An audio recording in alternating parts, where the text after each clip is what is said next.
Halo keluarga Indonesia, apa kabar? Senang sekali saya Astia Dika bisa kembali menemani Anda di acara Kumpul Keluarga. Hari ini kita akan membahas satu topik yang mungkin jadi idaman semua keluarga yang memiliki keluarga yang ideal. Sebenarnya keluarga ideal itu apa sih? Apakah bentuknya yang ideal dengan keluarga yang memang lengkap atau justru kondisinya yang ideal? Nah, ini akan kita bahas bersama psikolog kita dan Mbak Ayu Sutomo. Langsung kita sapa yuk. Halo Mbak Ayu, apa Hai, kabar? baik alhamdulillah. Dika apa kabar? Aku baik Mbak Ayu. Mbak Ayu hari ini kita ngobrol tentang keluarga ideal loh. Heeh. Nah, tapi kalau menurut Mbak Ayu sendiri nih, keluarga ideal tuh apa sih Mbak Ayu? Kalau misal merujuk namanya konsep keluarga Ya. itu kan ada orang tua, ada anak keluarga kecil gitu kan, ada yang Mhm. sepasang, ada kemudian pasangan, kemudian Ya. memiliki buah hati anak-anak gitu. Mhm. Idealnya seperti itu kalau dari struktur keluarganya Ya. gitu. Tapi kalau kemudian berbicara mengenai konsep yang lebih dalam lagi, Mhm. ada nggak sih yang gimana sih konsep keluarga yang Mhm. ideal tuh gitu kan ya?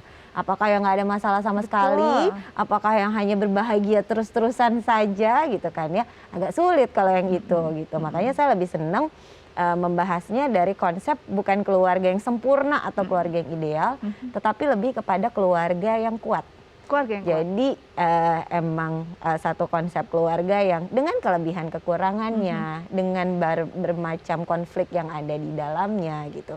Tetapi bisa tetap solid, menjadi kemudian satu keluarga yang menguatkan satu sama lain, menjadi keluarga yang kuat, Mhm. sehingga pada akhirnya membentuk generasi yang kuat juga gitu. Oke, jadi sebenarnya kalau kita bertanya ada nggak sih standar keluarga ideal? Bisa jadi nggak ada, karena bentukannya tuh beda-beda. Ideal buat si A, belum Ya, tentu ideal buat si B gitu ya Mbak Ayu. benar-benar kayak gitu. Nah Mbak Ayu, kalau kita bicara tentang tadi struktur, ada ayah, ada ibu, ada anak.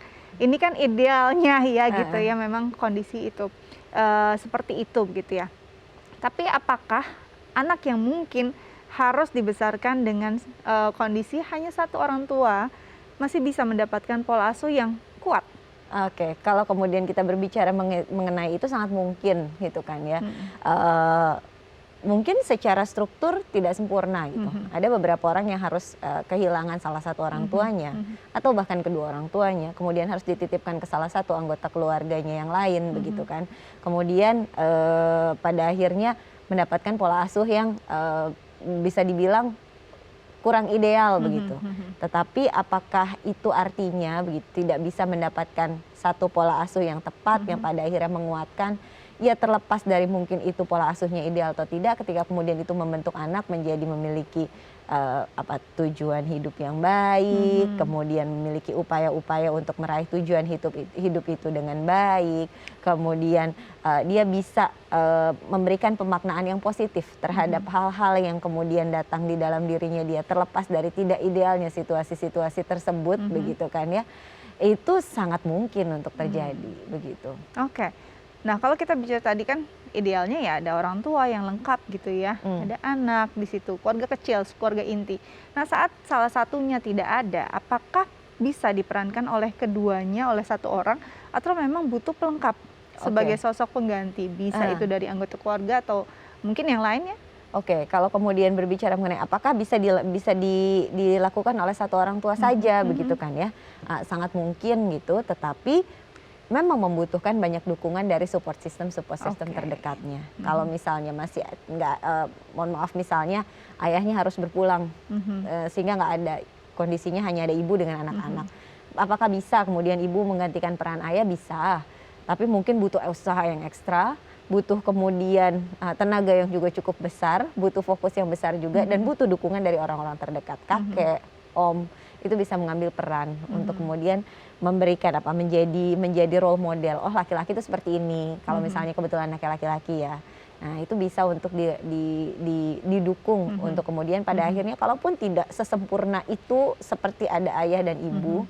setidaknya value-value itu tidak hilang. Nah, kalau misalnya sinergi semacam ini, sebenarnya harusnya saat dia harus dalam kondisi yang mungkin tidak ideal gitu ya Mbak Ayu, apa sih yang paling menguatkan untuk bisa sama-sama terbuka gitu? Kadang-kadang kan mungkin timpang karena ada satu fungsi yang hilang, ini jadi ada bagian juga yang sulit untuk jadi istilahnya merangkul gitu loh Mbak Ayu. Nah, kalau pendekatan orang tua dan anak harus kita lihat dari tahapan usianya. Mhm. Kalau usianya memang masih kanak-kanak, memang butuh limpahan kasih yang Kasih penuh yang sehingga lebih. anak merasa cukup disayang, Mhm. kemudian anak merasa cukup nyaman untuk menyampaikan Mhm. kebutuhan-kebutuhannya secara Mhm. emosi, sehingga pada akhirnya anak bisa cukup terbuka Mhm. terhadap salah satu orang tua yang Mhm. mengasuhnya Mhm. begitu. Nah, kalau kemudian sudah lebih dewasa, sudah bisa diajak untuk berdiskusi. Bahkan kadangkala ada beberapa kasus di mana yang pada akhirnya mengambil atau menggantikan peran dari Yes. salah satu orang tuanya. Walaupun sebetulnya itu bukan bagian dari tugas tanggung jawab anak. Kadangkala ada kondisi-kondisi tertentu yang mengharuskan salah satu anak, misalnya anak pertama yang kemudian dilihat sudah cukup dewasa, akhirnya menggantikan peran salah satu orang tuanya. Misal pun bukan untuk mencari nafkah, tetapi ada tugas-tugas terkait dengan emosi, dengan kemudian membantu providing jadi pengasuh untuk adik-adiknya yang harus dilakukan. Kalau usianya sudah lebih dewasa, sudah bisa itu untuk diajak diskusi, berbagi peran untuk melekatkan satu sama lain begitu. Oke, jadi sebenarnya di pembahasan kita ini berpikir bahwa ideal itu bukan cuma struktur, Benar. bukan cuma bentuk yang harus dilihat, tapi bagaimana isinya, bagaimana ini prosesnya berjalan dengan baik dan kuat. Nanti kita bahas lagi bersama narasumber kita, tapi kita harus jeda dulu ya Mbak Yu ya. Nah, keluarga Indonesia jangan kemana-mana, tetap bersama kami di Kumpul Keluarga.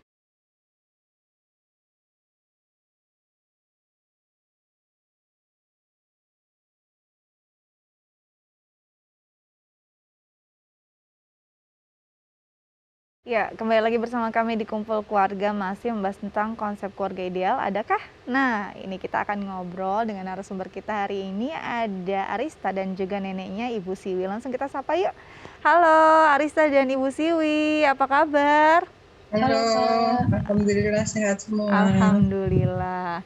Arista dan Ibu Siwi, hari ini kita ngobrol tentang konsep keluarga ideal. Nah, sebelumnya aku mau tanya dulu nih, Arista di rumah tinggal bersama siapa? Dan usianya berapa sih sekarang?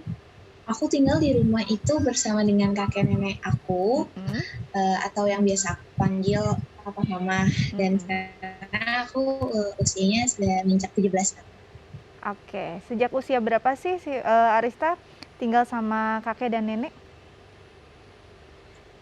Aku tinggal bersama dengan kakek nenek itu memang dari aku masih kecil, karena kedua orang tua aku itu dari dulu memang bekerja. Jadi aku ngomong sama kakek nenek aku. Oke, nah biasanya kan teman-teman seusia Arista sendiri kan pasti tinggal dengan orang tua. Ada nggak sih rasa nggak nyaman atau